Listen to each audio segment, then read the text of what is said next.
আমাদের মাঝে এই মুহূর্তে বক্তব্য রাখবেন সাবেক চেয়ারম্যান জনাব মোহাম্মদ আরশাদুল হক সাহেব। উনি আপনাদের সামনে কিছু মূল্যবান কথা বলবেন সামনে চেয়ারম্যানের প্রত্যাশী হিসাবে। আসসালামু আলাইকুম প্রিয় ভাই সবেরা, আপনারা ভালো আছেন?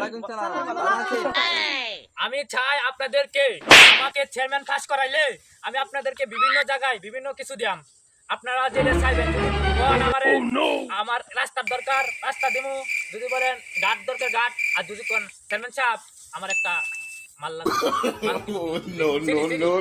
এটা আমি দিয়াম। কেউ তো বুটটা দিবেন আমারে? হ্যাঁ না বুদ্ধি না দেখি কাছে বুদ্ধি ভাই চেয়ারম্যান কারা কিটা কই আপনারা?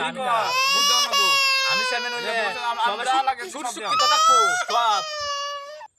যদি আমি কিছু না করে আমরা এই কাম দেখবো মানে আমি সাহায্য করবাম।